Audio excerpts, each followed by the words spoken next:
Halo semuanya, Assalamualaikum warahmatullahi wabarakatuh. Perkenalkan, nama saya Ersanti Febisa Putri dari Reguler 1 Tingkat 2, Prodi D3 Kebidanan Poltekkes Tanjung Karang. Baik, di sini saya akan menjelaskan tentang kehamilan ektopik terganggu. Selamat menyaksikan.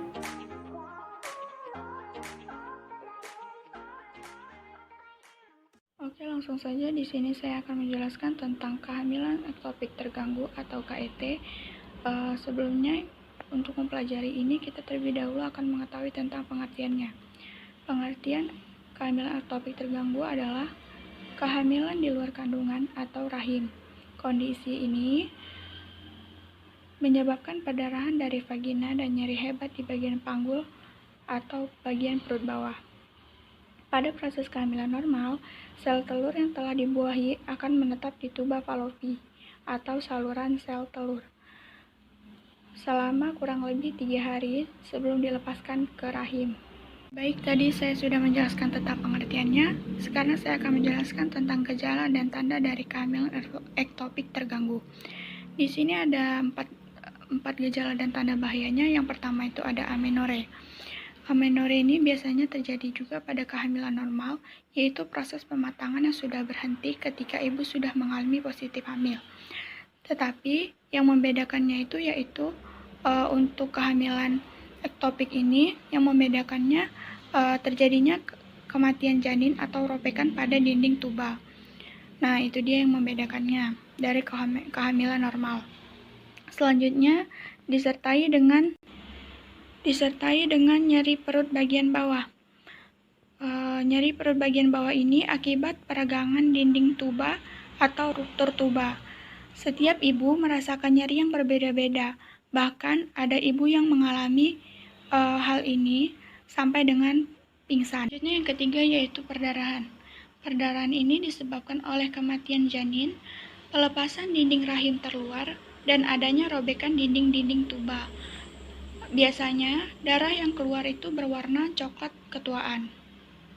Selanjutnya, yang terakhir yaitu nyeri pada bahu. Nyeri pada bahu ini akibat dari perdarahan di dalam rongga perut yang dapat merangsang diafragma. Jika darah yang berada di dalam rahim menggumpal, maka akan membuat nyeri yang bertambah parah. Selanjutnya, di sini ada diagnosis.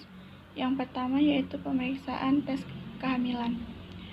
Tes kehamilan ini biasanya hasilnya positif, sama dengan kehamilan pada umumnya. Dan selanjutnya di sini ada pemeriksaan umum.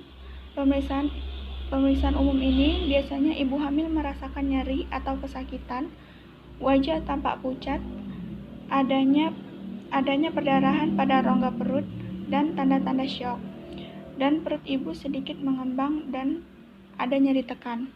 Anamnesis ini biasanya haid ibu terlambat dalam beberapa waktu dan disertai dengan nyeri perut bagian bawah. Selanjutnya pemeriksaan ginekologi. Pemeriksaan ini dilakukan jika uterus diraba akan sedikit membesar dan tandanya itu seperti ditandai dengan tumor. Sukar untuk dibedakan antara tumor ataupun janin.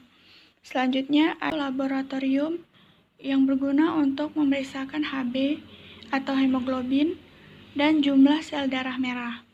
Selanjutnya USG. USG ini untuk menegakkan diagnosis. Dan yang terakhir yaitu laparoskopi. Laparoskopi ini yang merupakan alat bantu diagnosis. Ada etiologi. Etiologi dibagi menjadi 3 faktor. Yang pertama faktor mekanis, faktor fisiologis, dan faktor lain. Faktor fisiologis pada kehamilan ektopik yang dapat disebabkan antara lain faktor di dalam tuba dan di luar tuba, sehingga hasil pembuahan terhambat atau tidak bisa masuk ke dalam rongga rahim, sehingga sel telur yang telah dibuahi tumbuh dan berimplantasi atau menempel di beberapa tempat pada organ reproduksi wanita selain rongga rahim. Dan yang terakhir yaitu faktor mekanis. Faktor mekanis ini hal-hal yang mengakibatkan terhambatnya perjalanan ovum yang dibuahi ke dalam kavum uteri. Nah, itu dia materi yang dapat saya sampaikan. Lebih dan kurangnya saya mohon maaf. Kepada Allah saya mohon ampun. Wassalamualaikum warahmatullahi wabarakatuh. Jangan lupa like, comment, and subscribe.